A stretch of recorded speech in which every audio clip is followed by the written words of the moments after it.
नमस्कार, मैं Sachin Sharma, director of scale education group Rewari Haryana. आज इस वीडियो के माध्यम से मैं उन सभी पेरेंट्स जिनके बच्चे प्ले ग्रुप से फर्स्ट स्टैंडर्ड के बीच में हैं, उनसे डायरेक्ट कम्युनिकेट करना चाह रहा हूँ। देखो, इस एज के जो बच्चे होते हैं बहुत छोटे होते हैं, तो पेरेंट्स का जो डिसीजन होता है बच्चों की प्री स्कूलिंग का, वो बहुत ही इमोशनल होता है। कई बार पेरेंट ये सोचते हैं कि मेरे घर के बगल में हो, मैं बच्चे को वहीं डाल दूँ। देखो, प्री स्कूलिंग होती है वो बहुत ही इंपॉर्टेंट है एज पर न्यू एजुकेशन पॉलिसी। हमारा बच्चा किस तरह से ग्रो करेगा, ये काफ़ी हद तक इस बात पर डिपेंड करता है कि हम बच्चों को किस तरह की प्री स्कूलिंग एक्टिविटीज़ में इन्वॉल्व कर रहे हैं, हम बच्चों को संस्कार किस तरह के दे रहे हैं, राइट। तो जब भी आप अपने बच्चे को किसी भी स्कूल में एडमिट कराएं, तो आपको कुछ चीज़ों का ध्यान रखना चाहिए। वो कौन कौन सी बातें हैं, मैं वन बाय वन करके आपसे डिस्कस करूँगा। सबसे first and foremost thing is कि बच्चे बहुत छोटे होते हैं, तो उनको इंडिविजुअल केयरिंग की ज़रूरत होती है। हमें ऐसी जगह बच्चे को पुट अप करना चाहिए जहाँ पर बच्चे की इंडिविजुअल केयरिंग हो, क्योंकि बच्चे की सफलता में काफ़ी हद तक रोल इंडिविजुअल केयरिंग का होता है, अटेंशन का होता है। तो हमें ऐसी जगह ना डालें बच्चे को जो पहले से ही ओवर क्राउडेड हो, क्योंकि बच्चे अगर बहुत ज़्यादा होंगे तो नेचुरल सी बात है, ह्यूमन प्रॉब्लम है, वहाँ पर इंडिविजुअल केयरिंग, इंडिविजुअल अटेंशन, बच्चे को जो ध्यान मिलना चाहिए, वो फोकस मिलना चाहिए, वो उतना फोकस नहीं मिल पाता है। सेकेंड इम्पॉर्टेंट चीज़ होती है वो ये होती है कि जो करिकुलम है उस स्कूल का वो किस तरह का है, क्या वो ओल्ड फैशन्ड है या न्यू एजुकेशन पॉलिसी के तहत एक्टिविटी बेस्ड है।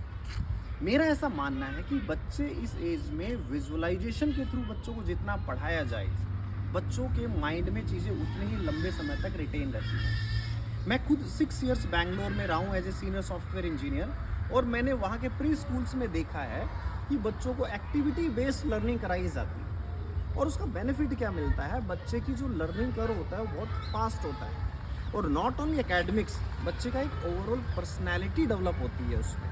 तो हम जब भी स्कूल में डालें तो हम देखें कि वहाँ का करिकुलम किस तरह का है।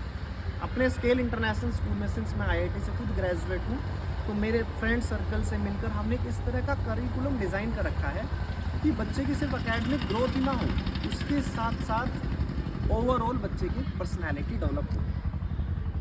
थर्ड थिंग जो बच्चे के हमें ध्यान रखनी चाहिए वो ये रखनी चाहिए कि बच्चा जिस जगह पढ़ रहा है, क्या वहाँ पर फिज़िकल एक्टिविटी के लिए स्पेस अवेलेबल है, क्योंकि बच्चे की फ़न करने का टाइम भी होता है। ऐसा नहीं कि बच्चे को हम पढ़ाई के बर्डन से दबा दें। ये वो वाला टाइम होता है जहाँ पर बच्चे को स्पोर्ट्स की, खेलने की, मौज मस्ती करने की, एंटरटेनमेंट करने का एक स्पेस अवेलेबल होना चाहिए जहाँ पे बच्चा मौज मस्ती कर सके। तो ये बहुत इम्पॉर्टेंट फैक्टर होता है। फोर्थ जो चीज़ होती है, जो कहीं ना कहीं as a parent, as a guardian हमें महसूस होता है कि एक रैट रेस लगी हुई है, और उस रैट रेस के अंदर कहीं ना कहीं हम अपने जो हमारी भारतीय संस्कृति है, जो हमारे संस्कार हैं, हम उन चीज़ों को पीछे छोड़ रहे हैं। तो हम जब छोटा बच्चा होता है वो बहुत बार इंस्पायर होता है अपने आसपास के माहौल से, उसको किस तरह के संस्कार मिल रहे हैं। तो संस्कारों का बहुत इंपॉर्टेंट रोल है, और उस रोल में ये होता है कि बच्चा जिस एज ग्रुप में पढ़ रहा है, बच्चे का एज ग्रुप चेंज नहीं होना चाहिए।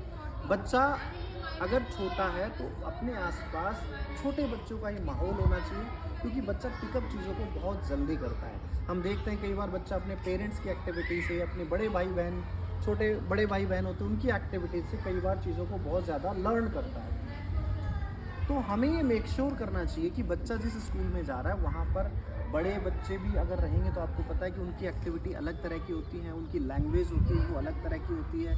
छोटा बच्चा उनकी लैंग्वेज को, उनकी एक्टिविटी को कई बार पिकअप कर लेता है। तो ऐसी जगह डाले जहाँ पर उसका एज ग्रुप के बच्चे, ताकि उनकी लर्निंग हो वो फास्ट हो, और उनकी एक्टिविटी भी इसी तरह से हो जिस तरह की उसकी होनी चाहिए। तो जो अपना स्केल इंटरनेशनल स्कूल है सन सिटी रेवाड़ी के अंदर, वो इन्हीं 4-5 चीज़ों जो फंडामेंटल प्रिंसिपल्स हैं, उन्हीं पर बेस्ड हमने इस स्कूल को डिज़ाइन किया है, और कोशिश ये की गई है कि हर बच्चे पर एक अच्छी केयरिंग के साथ, फन फिल्ड एनवायरनमेंट में, एक्टिविटी बेस्ड बच्चे का 360 डिग्री डेवलपमेंट हो। और उस डेवलपमेंट में हम ये मेक श्योर करते हैं कि हमारा जो स्टाफ है वो वेल ट्रेंड हो, और वो बच्चों को स्पोकन पार्ट, चाहे वो हिंदी अच्छी हो चाहे वो इंग्लिश अच्छी हो, है ना, स्पोकन पार्ट है वो भी बच्चे का एक स्ट्रॉन्ग बनाए। सभी पेरेंट्स से मेरी रिक्वेस्ट है कि आप बच्चे को कहीं भी एडमिशन कराएं। एडमिशन कराने से पहले एक बार आप स्केल इंटरनेशनल ज़रूर विजिट करें। जब यहाँ पर आएंगे तो आप यहाँ के स्टूडेंट्स से मिले, और मैं तो कहता हूँ स्टूडेंट्स के आप पेरेंट्स से मिलो। आप उन पेरेंट्स से पूछो कि यहाँ डालने के बाद क्या बच्चे में कुछ अच्छे इम्प्रूवमेंट्स आए हैं, और अगर आंसर है यस, तो आप समझ सकते हो कि हमने बच्चे पर बहुत वर्क किया है।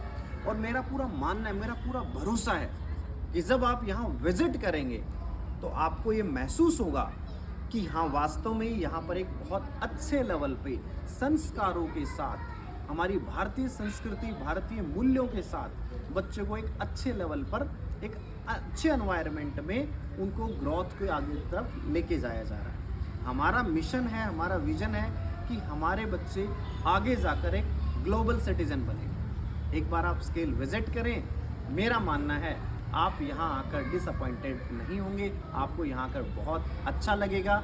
और जब आपके बच्चे यहाँ पढ़ेंगे तो आई एम श्योर उनके अंदर इम्प्रूवमेंट देखकर आप और बहुत सारे पेरेंट्स को हमारा मैसेज फॉरवर्ड करेंगे। Thank you so much. Thank you.